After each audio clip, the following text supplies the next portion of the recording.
If you lack confidence, this is something you should immediately work to improve. Low self-confidence can not only prevent you from accomplishing everything you are capable of in life by preventing you from taking risks and making you generally more reticent and cautious, but it can also significantly diminish your happiness and enjoyment of life. If allowed to persist, low self-confidence can lead to depression and mental health issues, and it can even have a negative effect on those around you. Prior to causing harm to your loved ones, it is crucial to address this matter. Consult a therapist, psychologist, or counselor in order to improve your low self-esteem. A person with training and qualifications will have the best chance of resolving this pervasive problem. However, you can also increase your confidence in a variety of other ways. Small changes can sometimes help you feel better about yourself, which can do a lot of good in the short term. Here are some habits you can take to gradually alter your impression on others and, ultimately, how you feel about yourself. Do this 11 simple habits to boost your confidence and redefine your life. Number 1. Body language.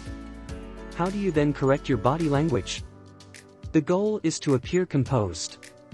Communication is frequently estimated to be 70% or higher nonverbal.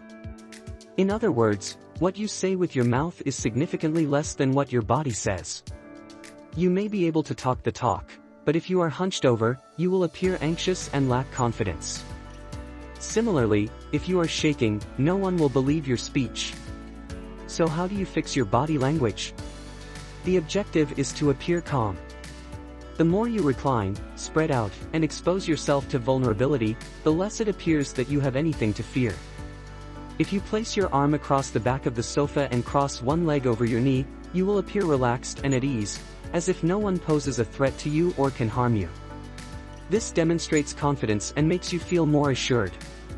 Leaning on things is another body language trick you can try. When one leans against a wall, this signifies ownership. Similarly, touching someone on the shoulder conveys a sense of ownership that is also perceived as confidence. Number 2. Smile.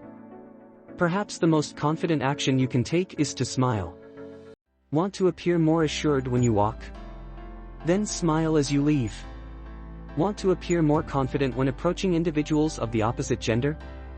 Just smile at them from across the room, and you'll look friendly and confident at the same time. A psychological phenomenon called facial feedback explains why smiling actually boosts our confidence. This implies that we frequently feel how we look. Smile, and you will feel better. When you grimace, you feel angrier. In particular, smiling releases serotonin, which induces positive emotions. Even if a smile is forced, it is still effective. Number 3. Power positions. In the same way that smiling can work in reverse to alter your emotions, your body language also affects how you feel. When we feel good about ourselves, we tend to take up more space. You might not know that when you take up more space, you feel more sure of yourself. Why? Because it raises testosterone levels.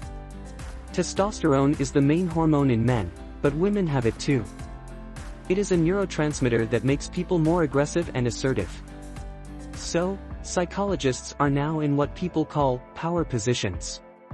These body positions will make you feel more confident and on top of the world right away. The victory position is the most well-known one of these. Just put your hands above your head in a V shape, like you're crossing the finish line of a race. People from all culture take this position. Even chimpanzees are thought to do it to show victory and success. And it appears that energy levels immediately increase as a result. Therefore, practice some power poses in the bathroom the next time you're preparing to get an interview or go on a date. Number 4. Breathe. The fight or flight response causes us anxiety. This is the sudden release of stress hormones caused by a perceived threat.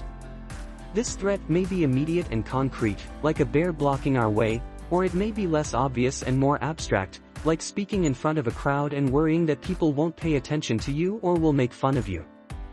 Ultimately, social exclusion in the wild would have resulted in our demise. Therefore, this is a physical threat to the body. Unfortunately, perspiration and trembling are not advantageous on a date or in the boardroom. And this is why you need to breathe to regain control of your physiology. Slow, deliberate, and deep breathing activates the parasympathetic nervous system, which then activates the rest and digest response.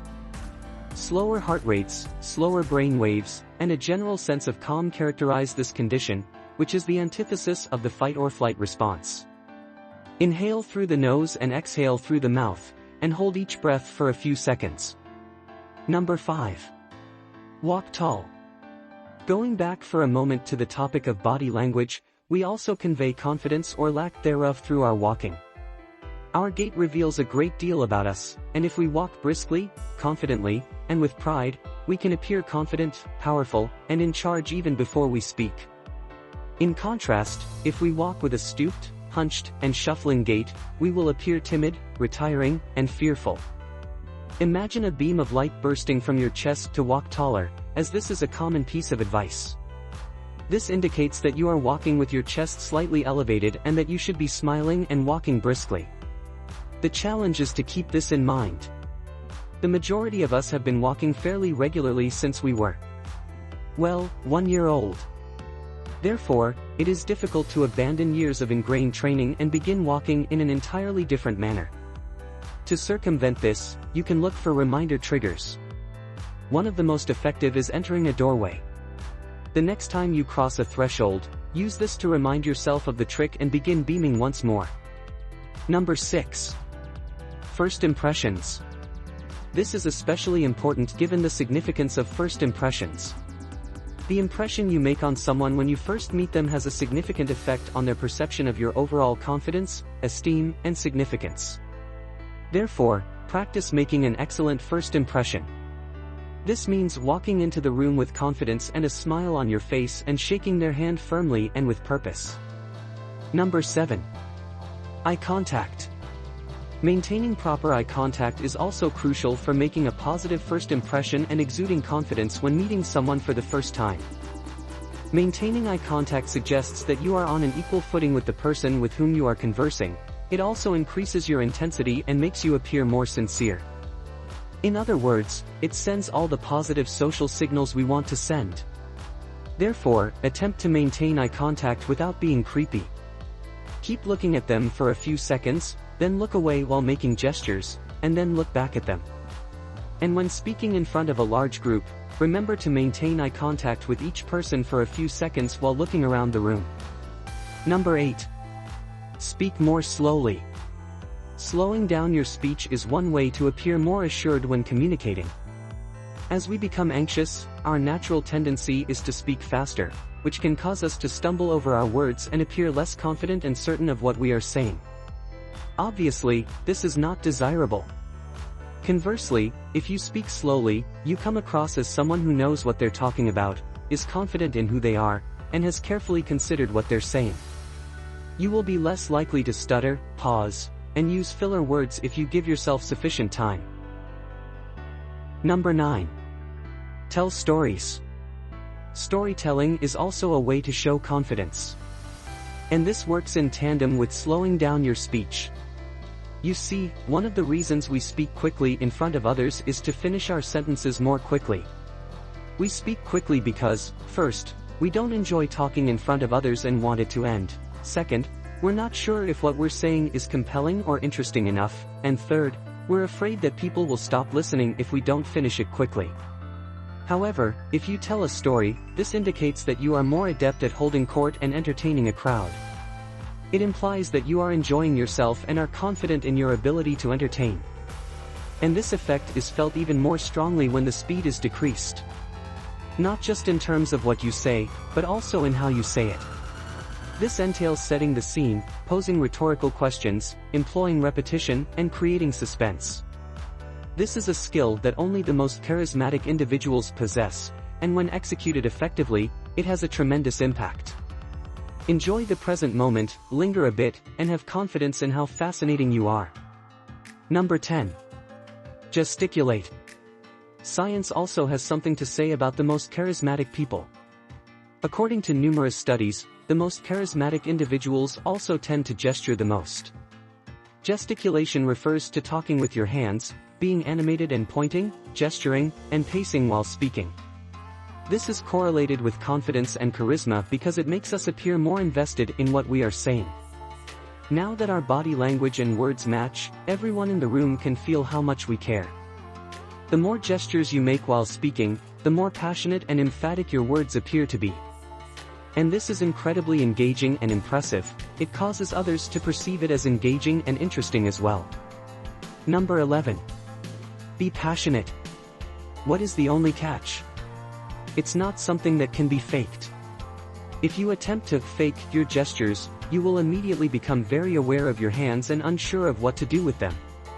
Rather than appearing more confident, this makes you appear significantly more awkward. Instead, you should focus on believing and being enthusiastic about what you're discussing. Don't speak unless you have something to say, and try not to spend too much time on things that you don't really care about.